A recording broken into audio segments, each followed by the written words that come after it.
صلى الله عليه وسلم وعلى آله وأزواجه وذريته ومن تبعهم بإحسان إلى يوم الدين. أما بعد. يا أيها الذين آمنوا اتقوا الله حق تقاته ولا تموتن إلا وأنتم مسلمون. يا أيها الذين آمنوا اتقوا الله وقولوا قولا سديدا يصلح لكم أعمالكم ويغفر لكم ذنوبكم ومن يطع الله ورسوله فقد فاز فوزا عظيما. اللهم لا علم لنا إلا ما علمتنا اللهم علمنا ما ينفعنا زدنا علما وأصلح لنا شأننا كله ولا تكلنا إلى أنفسنا طرفة عين. Masyaallah muslimin muslimat rahimani Allah wa iyyakum ajma'in. Bapak-bapak, ibu, saudara-saudara jemaah maghrib yang dirahmati Allah, alhamdulillah. Kembali kita bersyukur pada Allah Subhanahu wa taala atas limpahan rahmat dan karunia-Nya. Kita semuanya dalam keadaan sehat. Alhamdulillah, malam hari ini kita bisa hadir di Masjid Al-Bayyinah dalam rangka beribadah kepada Allah Subhanahu wa taala, yaitu salat fardu dengan berjamaah. Ini suatu nikmat yang harus kita syukuri. Banyak orang yang mungkin sholat tapi tidak berjamaah. Ada yang berjamaah tapi nggak di masjid. Alhamdulillah kita bisa hadir ya. Mudah-mudahan Allah senantiasa berikan taufik kepada kita untuk bisa menjaga sholat fardu yang 5 dengan berjamaah. Ini penting karena siapa yang menjaganya, insya Allah ada janji dari Allah Subhanahu Wa Taala akan memasukkannya ke dalam surga. Walaupun tidak langsung, walaupun mungkin harus dihisab dulu, tetapi ada janji yang menjaga salat fardu ya. Insya Allah ya, yang 5 itu ada janji dari Allah akan memasukkan dalam surga. Tapi kalau tidak menjaganya, menyanyiakan, mengabaikan, melalaikan, itu nggak ada janji dari Allah. Ya, baik. Materi kita adalah al-kabair bil Imam Az-Zahabi rahimahullah ya. Jadi dosa-dosa besar yang ditulis oleh ya Al-Imam Az-Zahabi. Kita sekarang masuk kepada Al-Kabirah Ar-Rabi'ah. Dosa besar yang keempat. Apa itu? Tarkus shalah. Meninggalkan sholat. Ini perlu duduk juga kita masalah. Kadang ada orang ngambil suatu hadis, ya, siapa meninggalkan sholat maka kafir, langsung mengkafirkan orang. Ini yang nggak boleh kan? Nah, karena tentu ada rinciannya. Ada dapat hadis langsung ceramah, udah subuh sholat Jumat, langsung bilang yang nggak sholat kalian kafir semua. Kita nggak boleh ya. Orang yang meninggalkan sholat ini ada 2 macam. Ya, yang pertama, orang yang meninggalkan sholat karena meyakini sholat itu nggak wajib. Ya, yakin nggak wajib. Yang nggak nerima bahwasanya sholat itu wajib. Itu yang pertama. Ya, yang kedua meninggalkan sholat karena malas. Ya, tapi masih meyakini kewajibannya. Dia merasa berdosa karena itu kewajiban, tapi malasnya masih mengalahkan ya. Jadi yang pertama ini meninggalkan sholat karena meyakini sholat tidak wajib. Maka orang seperti ini adalah kafir dengan kesepakatan ulama. Ya, bukan karena meninggalkan sholatnya. Nah, jadi dia hukumnya kafir kenapa? Bukan karena meninggalkan sholat, tetapi karena menentang hukum wajibnya sholat. Yang udah diketahui seluruh muslim. Semua umat Islam tahu sholat itu wajib. Kalau dia tidak sholat, ya, dengan meyakini tidak wajib, maka dia kafir bukan karena meninggalkan sholat sekali lagi, tapi karena menentang atau menolak wajibnya sholat.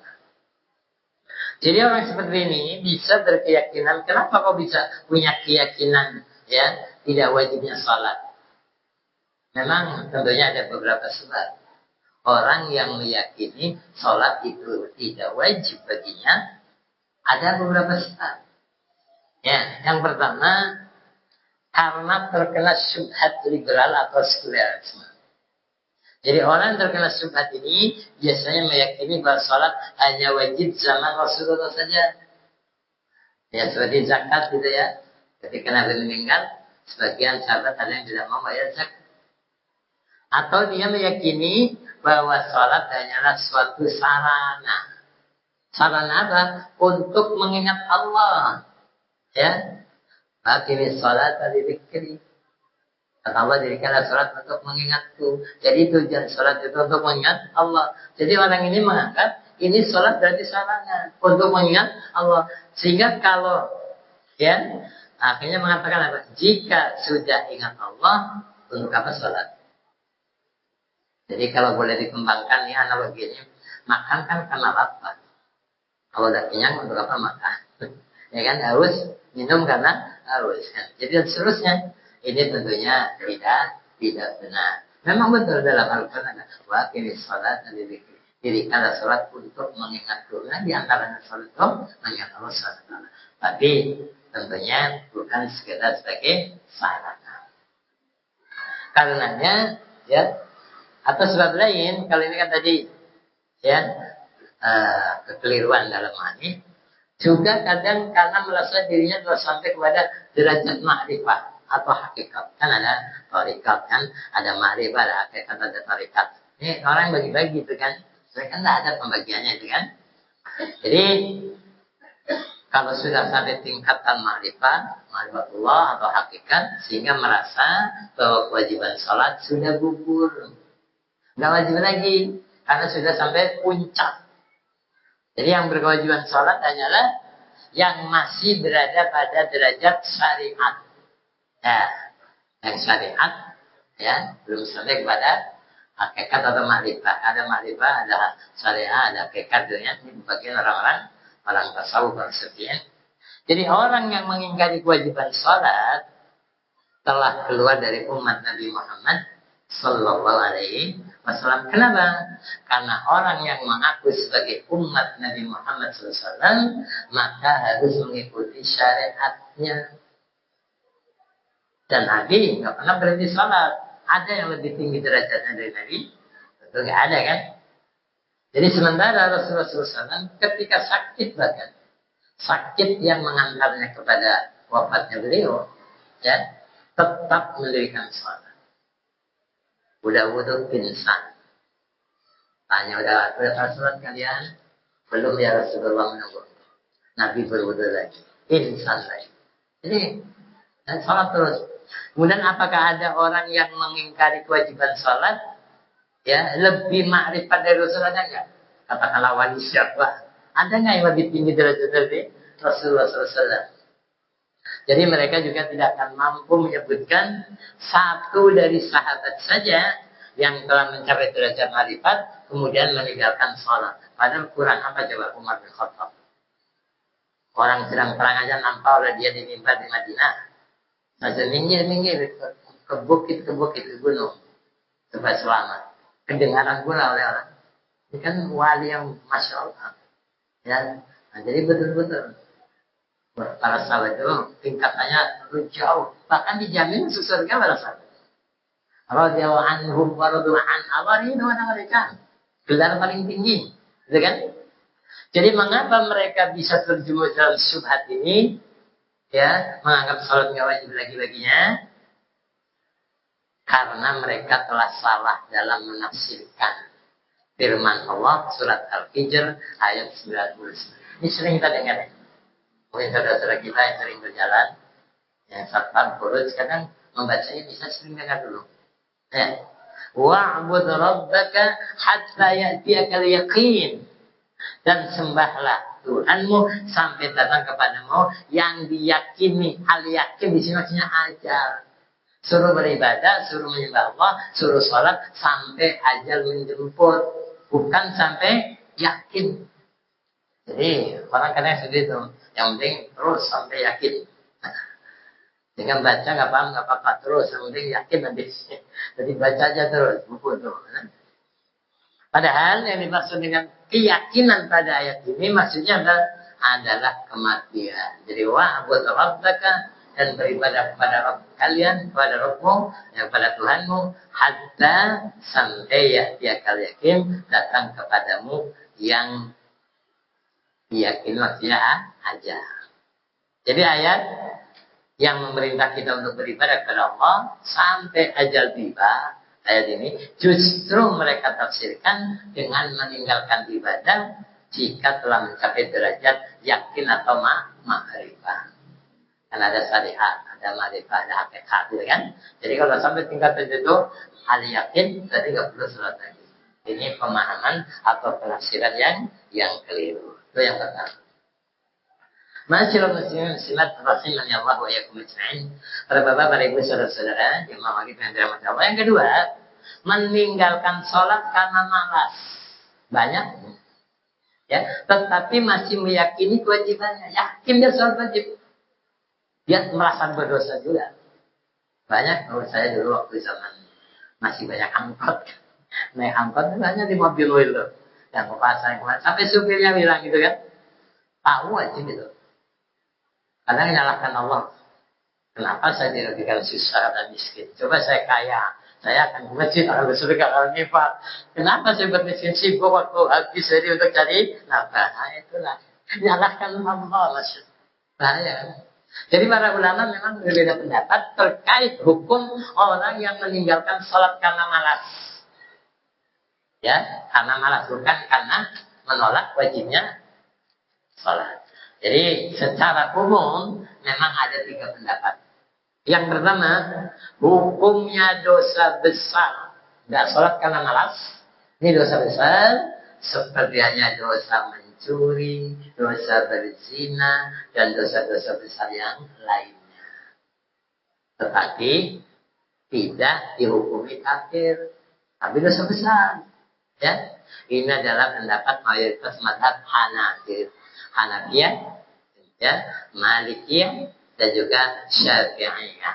3 mazhab ini seperti ini pendapatnya. Akan tetapi ini kan ya hukum di akhirat. Gimana dengan hukum di dunia? Ini hukum di akhirat ini dia masih bukan orang kafir tapi melakukan dosa besar. Terkait hukum di dunia, maka mazhab Malikiyah, mazhab Syafi'iyah memandang orang yang meninggalkan sholat dibunuh. Berat kan? Hukumnya segitu kalau negara menerapkan syariat Islam kan itu. Jadi sebelum hukum had di dunia, ya sementara menurut mazhab Hanafi dihukum takzir dan tidak dibunuh, hanya disuruh diusir dari kampungnya supaya sadar itu ya. Yang kedua, hukumnya kafir yang tidak sholat malam. Ada yang berpendapat seperti itu. Memang jika meninggalkan meskipun hanya 1 sholat dan tidak diqodho sampai waktunya telah habis. Apa contohnya? Jika tidak sholat zuhur, maka disuruh sholat. Ditunggu sampai habis waktu yang bisa dijamak. Kan zuhur kan sampai saat di jamak. Zuhur belum sholat masih malas. Tunggulah siapa tahu dia mau menjamak zuhur dengan asar. Tapi kalau waktu asar sudah habis, nah ini berarti sudah jatuh hukuman. Di dalam hal ini adalah sholat asar, karena bisa jadi dia tidak mau sholat dengan niat untuk menjamaknya dengan sholat asar tadi. Maka ditunggu untuk sholat hingga terbenam matahari. Jika masih nggak juga asar kan nggak ada lagi, nggak mungkin dijamak dengan maghrib. Beda maghrib dengan isya kan. Kalau nggak mau sholat asar ditunggu sampai matahari terbenam. Kalau nggak, maka juga hukumnya kafir. Kemudian jika tidak sholat maghrib, maka disuruh sholat, ditunggu sampai habis waktu sholat isya. Siapa tahu dia mau menjamak. Menjamak kan alasannya bukan hanya karena sapa. Di rumah pun bisa menjamak kalau sibuk ataupun sebagainya. Hingga ya, jadi sampai takhir dengan sholat isya misalnya. Hingga terbit fajar. Kalau tidak sholat sampai terbit fajar, maka dia kafir. Kalau sholat isya, waktunya sampai terbit fajar. Sebenarnya kan tidak demikian ya, sampai tengah malam. Dan yang ketiga ini adalah pendapat Ishaq bin Rahawai, pendapat yang masyhur dari Imam Ahmad dan salah satu dari pendapat Imam Asy-Syafi'i. Itu yang pertama dan kedua. Jadi yang pertama hukumnya dosa besar tapi belum kafir. Yang kedua hukumnya kafir. Yang malas sih. Dan yang ketiga dirinci. Ada perincian. Hukumnya kafir jika meninggalkan sholat secara total. Gak pernah sholat, suruh-suruh nggak mau. Orang Islam kan? Tapi nggak mau sholat. Disuruh nggak mau sholat. Sejak muda sampai tua sampai jadi total, bil kulliyah. Jika meninggalkan salat sebagian, maka tidak kan? Mungkin ini yang bolong-bolong kan ada kan? Salat tapi nggak penuh. Kadang duhurnya hilang, kadang subuhnya ketinggalan, kadang gitu kan? Maka ini tidak kan? Tapi jadi dirinci. Jadi ada yang bilang tidak kafir tapi tidak sebesar. Ada yang mengatakan kafir dan ada yang diperinci. Kalau meninggalkan salat secara total, nggak salat sama sekali, maka dia jatuh kepada kafir. Tapi kalau tidak demikian maka tidak sampai kafir. Gimana menurut pendapat Imam Az-Zahabi? Adapun Imam Az-Zahabi rahimahullah maka condong ya lebih kepada pendapat bahwa meninggalkan sholat secara total merupakan kekafiran. Maka ingatkan kalau ada orang mungkin di antara kita, saudara kita, tetangga kita, kerabat kita yang nggak pernah mau sholat, ini bahaya. Bisa, walaupun KTP-nya KTP Islam kan. Adapun jika tidak meninggalkan salat total, maka belum sampai pada derajat kekafiran, akan tetapi seperti seorang yang berzina, mencuri, ya, ataupun ya dosa-dosa yang lainnya. Jadi jangan dianggap remeh ya meninggalkan salat. Para bapak ibu saudara, jemaah kita yang dirahmati Allah. Kemudian Imam Az-Zahabi membawakan dari dalil yang menunjukkan bahayanya meninggalkan sholat. Ya, mengajar surat Maryam ayat 59-60. Qala Allah Ta'ala, Allah berfirman, فَخَلَفَ مِنْ بَعْدِهِمْ خَلْفٌ أَضَاعُوا الصَّلَاةَ وَاتَّبَعُوا الشَّهَوَاتِ فَسَوْفَ يَلْقَوْنَ غَيًّا إِلَّا مَنْ تَابَ إِلَى آخِرِ الْآيَةِ. Maka datanglah sesudah mereka pengganti ya, yang jelek, yang menyanyiakan salat. Jadi generasinya baik, tapi anaknya, keturunannya kan yang datang kemudian itu jelek, yang menyanyiakan salat dan memperturutkan hawa nafsunya. Maka mereka kelak akan menemui kesesatan kecuali orang yang bertaubat. Sebagian ulama mengatakan bahwa yang dimaksud dengan ghayya itu fasawfa yalqawna ghayya. Ada yang mengatakan bahwasanya dimaksud dengan ghayya adalah kesesatan. Ya, yang meninggalkan sholat, begitu hawa nafsu itu berarti mereka ya akan mendapatkan kesesatan. Itu satu pendapat. Sebagian lainnya mengatakan bahwa ghayya adalah akibat dari kesesatan. Bukan kesesatannya, tapi agar kesesatan itu apa? Azab yang pedih. Karena sesat, mereka mendapatkan azab yang pedih. Dan sekian lagi mengatakan bahwa ghayya adalah nama lembah yang sangat dalam di neraka Jahannam. Nggak sholat, menyanyikan sholat, ikut hawa nafsu, ujungnya nanti masuk ke dalam lembah yang sangat dalam di neraka Jahannam yang akan dilemparkan ke dalamnya orang-orang yang menyanyikan sholat akibat apa? Terlalaikan oleh syahwat. Ini ada dalam tafsir Al-Qurtubi. Para bapak, ibu, saudara-saudara yang mau kita jawab. Jadi ayat ini dengan jelas menyebutkan bahwa orang yang meninggalkan sholat akan diazab, akan disiksa. Akan tetapi ayat ini tidak menyatakan dengan jelas bahwa orang yang meninggalkan sholat dihukumi kafir. Tapi sudah diancam. Gitu kan? Kenapa?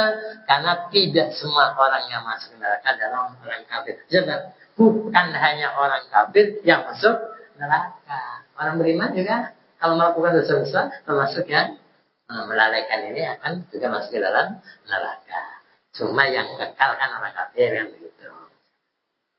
Kemudian Imam Az-Zahabi rahimahullah juga mengatakan dalam surat Al-Ma'un 45. Kita hafal semuanya. Wa qala ta'ala fawailul lil musallin alladzina hum an salatihim sahun.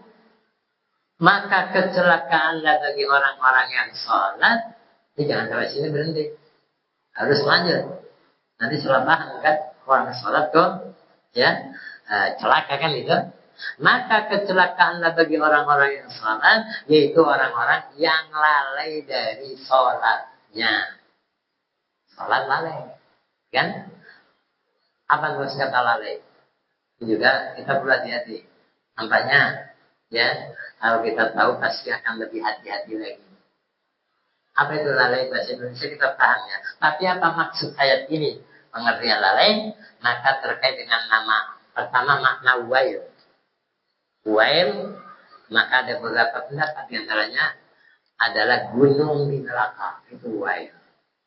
Ada juga yang mengatakan sebaliknya lembah di neraka. Gunung kan yang tinggi, lembah ya. Ada juga mengatakan pintu di neraka wail. Ada juga mengatakan telaga di neraka. Bahkan juga ada pendapat siksaan berat di neraka. Dan berikutnya maknanya adalah kebinasaan secara umum. Itu dalam tafsiran Al-Qurtubi. Intinya kan, ayat ini menunjukkan ancaman bagi orang-orang yang lalai dari sholatnya. Jadi sebagian ulama memandang bahwa termasuk dalam melalaikan sholat apa? Yang termasuk melalaikan sholat adalah orang-orang yang menunda sholat sampai keluar dari waktu, habis waktunya. Jadi sholatnya di sholat duhur udah masuk asar, ya kan? Sholat subuh kadang udah isyraq terbit matahari baru sholat. Jadi di waktu yang lain udah keluar lah. Jadi waktu sholat ini termasuk yang melalaikan, yaitu sholatnya di waktu sholat berikutnya. Kalau di jamak nggak salah kan itu. Demikian juga orang yang sholat tetapi tidak menyempurnakan ruku dan sujudnya, nggak tumanina, Allahu Akbar, Allahu Akbar, kan ada cepat-cepat. Itu masuk dia, masuk yang lain. Jadi nggak apa, nggak berzikir kan, berarti cepat-cepat, gitu kan. Bahkan lebih dari itu, sebagian ulama memandang bahwa termasuk dalam ancaman ini, dalam ancaman ayat ini adalah orang-orang yang sholat tanpa mentadaburi makna dari kandungan sholat. Artinya apa? Tidak khusyuk. Ini beratnya. Nah, kita berusaha tentu ya. Jika orang-orang seperti ini saja terancam dengan wail, yang nggak khusyuk, yang nggak tumanina, apalagi yang meninggalkan sholat sama sholat saja tidak diancam dengan wail. Tapi meskipun demikian, ayat ini tidak tegas menjelaskan kafirnya orang yang meninggalkan sholat. Tapi ancaman. Karena tidak semua yang masuk neraka adalah orang kafir. Ada orang munafik, ada orang musyrik, ada orang pelaku dosa besar dan sebagainya. Akan tetapi merupakan ayat yang menunjukkan pedihnya adab orang yang meninggalkan sholat. Jadi jangan selagi masih sanggup. Makanya sholat nggak ada liburnya. Sejak dewasa diwajibkan sampai disolatkan. Beda dengan perempuan. Ketika haid dan nifas istirahat ya, nggak boleh sholat. Tapi bagi laki-laki diwakilkan pun nggak boleh. Kalau haji bisa kan, udah udur sakit punya uang haji badal, umroh ya badal orang kerjakan. Tapi kalau suami bisa diwakili, dan bisa diwakili. Cuma diringankan cara pelaksanaannya. Gak bisa berdiri boleh duduk, gak bisa duduk sambil berbaring, gak bisa dengan isyarat. Gak bisa wudhu boleh dengan tayamum dan seterusnya. Itu hanya keringanan-keringanan yang didapatkan. Ayolah hadirat barakallahu fikum. Kemudian Imam Az-Zabi rahimahullah mengatakan wa qala ta'ala surat Al-Mudaththir 4 dan 3. Ma salakakum fi saqar? Qalu lam naku minal musallin. Apakah yang memasukkan kamu ke dalam saqar? Saqar ini nama neraka. Jadi nanti di neraka, sama-sama di neraka, ditanya, kenapa kamu masuk saqar? Kok nggak masuk surga itu kan? Apa jawab mereka? Itu jawaban pertama walaupun ada. Yang lainnya kan lam naku minal musallin walam nut'imu miskin wala ya dan seterusnya. Tapi di sini disebutkan yang pertama apa? Qalu lam nakum minal musallin. Jawab mereka apa? Kami dulu tidak termasuk orang-orang yang mengerjakan sholat. Jadi ada jaminan yang nggak sholat masuk neraka sakar.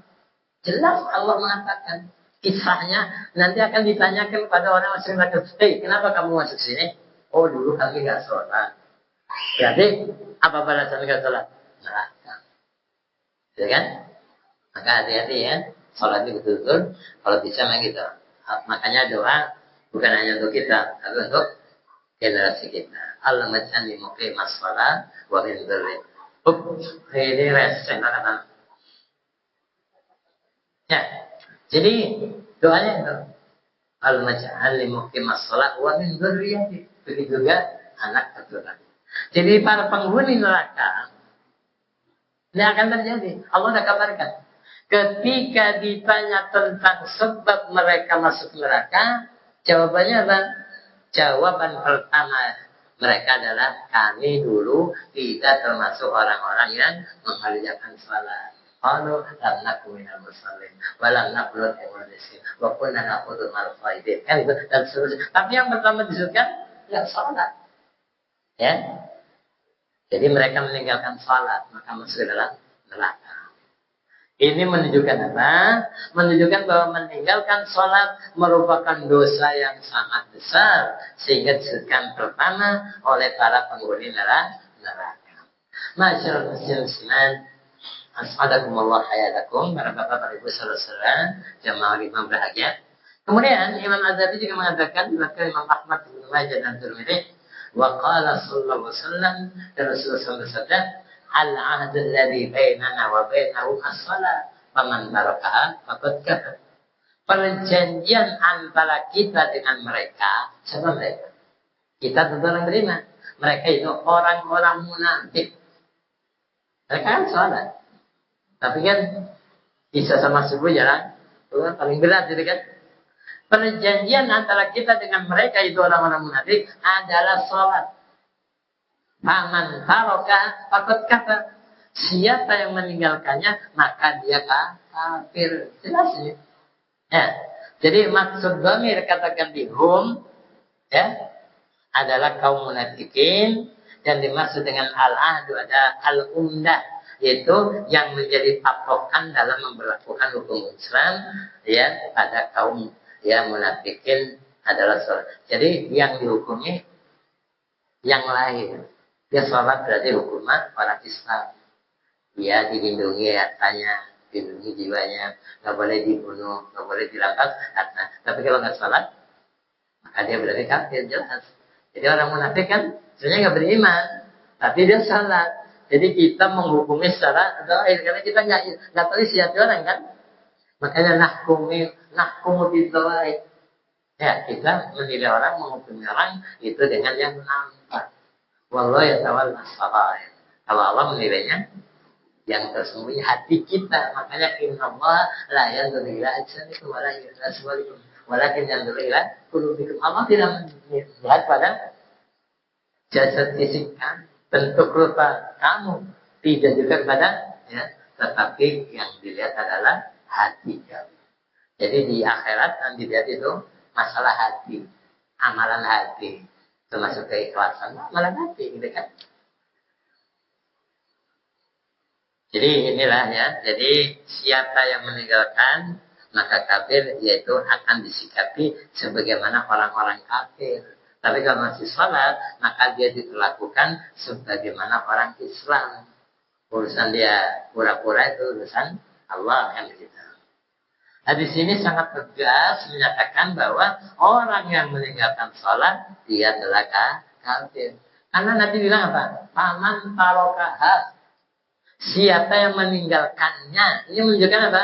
Hukumnya terkait dengan meninggalkan sholat, bukan terkait dengan mengingkari kewajiban ya. Kalau tadi kan pembatasannya gitu, mengingkari kewajiban. Kalau meninggalkan tapi masih yakin, lalu di sini paman tarokaha teksnya. Siapa yang meninggalkannya, meninggalkan sholat, ini menunjukkan hukumnya terkait dengan meninggalkan, asal meninggalkan. Apa itu karena malas, karena dan sebagainya, itu kan bukan terkait mengingkari kewajiban. Kenapa? Karena seseorang jika mengingkari wajibnya sholat, otomatis dia telah kafir. Kalau mengingkari gitu kan, ya meskipun dia rajin mengerjakan sholat, dia rajin sholat tapi mengingkari kewajibannya, kafir dia. Ya, sama halnya dengan seorang yang mengingkari haramnya zina. Berarti zina boleh menurut dia, walaupun dia nggak pernah berzina, maka otomatis dia kafir. Ini masalah amalan hati, masalah keyakinan. Ya, jangan salah ya. Jadi masalah tadi ada yang mengerjakan kan orang karena mungkin terperosok, tergoda oleh setan, nah ya, tapi dia nggak meyakini.